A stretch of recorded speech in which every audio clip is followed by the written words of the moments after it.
আলহামদুলিল্লাহ, আলহামদুলিল্লাহ। 9টার উপরে সময় হয়ে গেছে। আমরা তো নামাজ ঠিক 10টায় নামাজ শুরু হয়ে যাবে।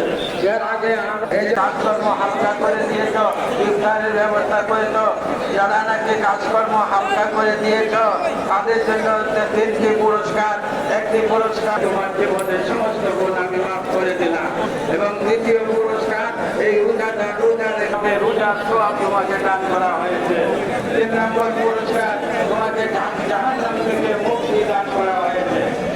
একটা লোকের কাজকর্ম একটা ইফতারের পর তোমার সম্পর্কে রাসূলের করে খাওয়াইতে হবে এরকম কোনো ব্যাপার নয়। বরং যদি একটা খেজুর দিয়ে ইফতার করাও, 1 গ্লাস দুধ দিয়ে তুমি ইফতার করাও, অথবা মিষ্টি একটু পানি দিয়ে যদি ইফতার করাও, তাইও তোমাদেরকে সেই পরিমাণ সওয়াব দেওয়া হবে। আলহামদুলিল্লাহ, আলহামদুলিল্লাহ। আল্লাহ তাবারাক ওয়া তাআলার এত বড় মেহেরবানি সাহাবায়ে কেরাম রাদিয়াল্লাহু তাআলা আনহুকে জানাইলেন। এটা তো সামান্য কোনো কিছু দিন শোনাইলে তোমরা এই পরিমাণ সওয়াব পাইবে। আর যদি কোনো ভাই কোনো গরিব ভাইকে পেট ভরাইয়া খাওয়াও, তাহলে তাকে এমন পুরস্কার দেওয়া হবে হাসরের ময়দানে, সে বেহেশতে যাওয়ার আগ পর্যন্ত আর বেহেশতে যাওয়া পর্যন্ত আর কোনোদিন সে কোনো পিপাসা অনুভব করবে না। এত বড় সওয়াব দেওয়া হবে যদি কোনো ভাইকে পেট ভরিয়ে আহার করা। আলহামদুলিল্লাহ, সেই রাসূল কারীম সাল্লাল্লাহু আলাইহি ওয়াসাল্লাম বলে, ঠিক আল্লাহ রাব্বুল আলামিনকে হাসরের ময়দানে মুমিন তখন এই দেয়াল যদি বেশ বসে না, তাহলে এর ভুক্তগণ বেরিয়ে আসবে, এই এতিমের সম্পদ নষ্ট হবে। এই জন্য আল্লাহ রাব্বুল আলামিন এই জিবরিল আলাইহিস সালামের মতো ব্যক্তি এবং আল্লাহ 5 জন সেরা রাসূলদের একজন রুহুল আযম মিনার রাসূলদের একজন হযরত মুসা আলাইহিস সালামকে এখানে শ্রমিক হিসাবে পাঠালেন। পাঠিয়ে এই দেয়াল মেরামতের জন্য লাগালেন। কি এখানে এই বাবার কি গুণ ছিল, বা এই দুই এতিমের কি গুণ ছিল? পৃথিবী থেকে এতিমের সম্পদ নষ্ট হচ্ছে না, সেখানে শ্রমিক বানানো হয় না, ফেরেশতা বানানো হয় না। তাহলে এই দুই এতিমের সম্পদ বাড়া দেওয়ার জন্য আল্লাহ রাব্বুল আলামিন দুই জনকে দুই মনীষীদের বানালেন। আল্লাহ এটা কোরআনে বলেছে, ওয়া কানা আবুহুমা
পার পাওয়া যাবে না, মুক্তি লাভ করা যাবে না, জান্নাতে যাওয়ার অনুমতি প্রাপ্ত হতে পারবো না।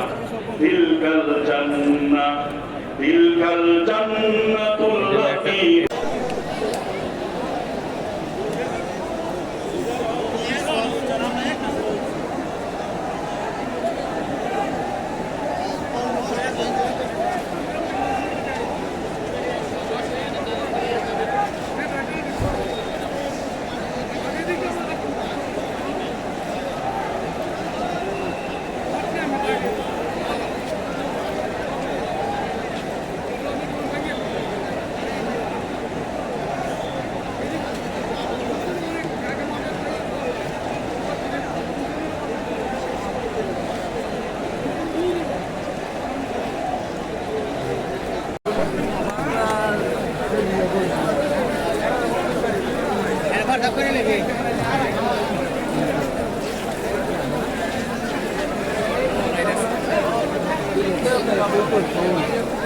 একটা